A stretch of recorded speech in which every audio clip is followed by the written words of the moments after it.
تو وہ 30 to 40% پہ لے آنے کے لیے تیار ہیں کہ وہ 20% ہم پاکستان کو یورینیم انرچ جو یورینیم ہے وہ دے سکتے ہیں. ایسے یورینیم کیا ہوتا ہے کہ میں نے ابھی تک جو تھوڑی کچھ اسٹڈی کی ہے کہ وہ آپ کا یورینیم 2 قسم کا ہوتا ہے. ایک ہوتا ہے 235 یورینیم اور دوسرا ہوتا ہے یورینیم 238. یورینیم جو ہے وہ 235 0.7 انرچ ہوتا ہے اور جو یورینیم 238 ہوتا ہے وہ 90% انرچ ہوتا ہے. اب وہ تھوڑا تھوڑا اس کو ایک اپنی مشین میں وغیرہ رکھتے ہیں اور ان کو جتنا گھماتے ہیں وہ اتنا زیادہ وقت کے ساتھ ساتھ پاورفل ہوتا جاتا ہے. تو اس طریقے سے وہ یورینیم اب اس وقت تک جو ہے وہ 60 پر انرچ جو ہے وہ پرسنٹیج انرچ کر چکا ہے ایران اس کو. اب پاکستان جو پچھلے دفعے وہ گیا کافی ٹائم وہاں پہ رہا, بڑی گرم جوشی ہوئی, بڑے نغمے بنائے گئے, یہ ساری چیزیں بنائی گئی. تو اب کسی حد تک ہمیں جو نیکسٹ راؤنڈ جو ٹاک کا نظر آ رہا ہے وہ میں بھی پاکستان میں جب یہ آئے تو یہ معاہدہ ہو جائے اور باقاعدگی سے اس کی نیلی نگرانی اور چیزیں وہ جو ہیں بڑی رکھی جائے گی. میں بھی اس کا تعین ہوں. میں بھی باتیں کافی حد تک طے ہو چکی ہے. جو ٹاکس ہیں وہ کسی حد تک سائن ہونے کے لیے جائیں گے, مگر سائن تو لازماً ہے. ٹرمپ کہے گا کہ میں آؤں اور وہ سب میری بلے بلے ہو جائے, تاریخ میں لکھا جائے کہ میں نے بڑا معاہدہ کیا. اور ٹرمپ کا ایشیا میں آنے کا جو ہے وہ جو اس کا شیڈول ہے, اسکیجول بنا ہوا ہے, وہ اپریل کے آخر میں اور مئی کے سٹارٹنگ میں ہے, جو کہ وہ چائنا بھی جائے گا. پھر وہاں پہ نارتھ کوریا کے ساتھ بھی ان کی کوئی میں بھی میٹنگ پاسبل ہو جائے, چائنا کروا دے. تو یہ چیزیں پاسبل ہیں, مگر جو ہے حتمی جو بات چیت وغیرہ ہوگی, جو اتفاق ہوگا وہ میں بھی اس ویک میں, کمنگ ویک میں ہو جائے. اب یہاں پہ یہ تو بات تھی اس ٹاک کی. اب آتے ہیں کہ کل سے اب تک کیا مشاورت اور کیا ہوئی ہیں. کل کی ٹائم میں جو ہیں وہ میں نے صبح نیوز دیکھی کہ 2 بحری جہازوں کو دو جو کارگوز تھے, آئل ٹینکر اور کچھ کارگو جو ہے انڈیا کے وہ ہیں, ایران نے جو ہیں پاسدار جو ہیں انقلابی پاسدار ہیں انہوں نے ان کو روک کر میں بھی ان کو کچھ نقصان پہنچایا ہوا ہے. یہ ایک بہت بڑی پیش رفت ہے جو کہ جنگ کی خلاف ورزی ہو سکتی ہے. مگر اس کی بڑی وجہ امریکہ ہے, کیونکہ انہیں ایک دفعہ جو ہے ایک جگہ پہ بلاک کیا ہوا ہے اسٹریٹ آف ہرمز کو انڈین اوشن میں, کہ ہم کوئی بھی ایران سے جو بھی آئل یا کوئی بھی کارگو آئے گا اس کو گزرنے نہیں دیں گے, اور انہوں نے ایسا کیا ہے. تو ایران نے بھی بڑی وارننگ دی ہے. اور اب یہ واقعہ ہے, اب تھوڑی دیر پہلے اسلام آباد جو ہے اور پنڈی کی جو ہے وہ سیکیورٹی بڑی ہائی الرٹ کر دی گئی ہے, پہلے سے بھی زیادہ بڑی سخت سیکیورٹی کر دی گئی ہے دونوں جڑواں شہروں کی. اور پولیس نفری جو ہیں وہ جہازوں کا ہواؤں فضاؤں میں گونجنا, اور جو ابھی تک جو میری اطلاع ہے, رائے ہے, وہ یہ کہہ رہے ہیں کہ میں بھی امریکہ اور ایران کا ایک بہت بڑا ہائی لیول کا ڈیلیگیشن پاکستان پہنچے یا پاکستان آئے. تو اس کی تیاری مکمل ہو چکی ہے. اور سیکنڈ راؤنڈ جو ہے ٹاکس کا, میں بھی آپ کا کچھ لمحوں میں کوئی نیوز وغیرہ آ جائے تو میں بھی اس میں چیزیں ہمیں سامنے آئیں. تو ظاہر ہے کہ کچھ نہ کچھ بہتری کی طرف ہو رہا ہے اس معاملے میں. جو ایران نے جو انڈیا کے 2 شپ کو جلایا ہے یا اڑایا ہے, تو اس میں جو ہے امریکہ ابھی تک خاموش ہے. تو کسی حد تک ہم دیکھ سکتے ہیں کہ پازیٹیوٹی کی طرف چیزیں جا رہی ہیں.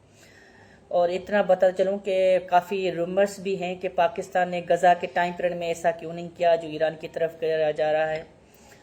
غزہ کے معاملے میں پاکستان میرے خیال سے تو خاموش نہیں بیٹھا. اور دوسری بات یہ کہ جب غزہ کا معاملہ ہو رہا تھا تو اس وقت پاکستان کی پوزیشن اتنی اسٹرانگ نہیں تھی امریکہ کے آگے. 2 پہلو میں واضح بتا رہا ہوں ان کے لیے جو کہ اس بات پہ تھوڑی سی تنقید کرتے ہیں کہ پاکستان نے غزہ میں جو اتنے 72,000 لوگ بچے وغیرہ شہید کیے گئے تھے وہاں پہ اس ٹائم ایسے ایفرٹ کیوں نہیں لیے گئے.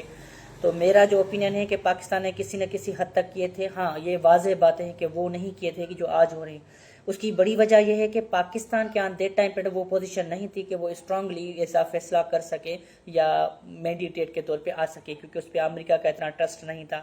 پاکستان کے خود اپنی انٹرنلی جو پولیٹکس تھی اس کی بڑی ہرڈلس موجود تھی جس کی وجہ سے یہ چیزیں نہیں ہو پا رہی تھیں. بہرحال جو ہے وہ پیش رفت ہو رہی ہے, پازیٹیوٹی ہو رہی ہے, اور ہم امید کرتے ہیں کہ آنے والا وقت پوری دنیا کے لیے, پاکستان کے لیے بہتری لے آئے. پاکستان زندہ باد, پاکستان پائندہ باد.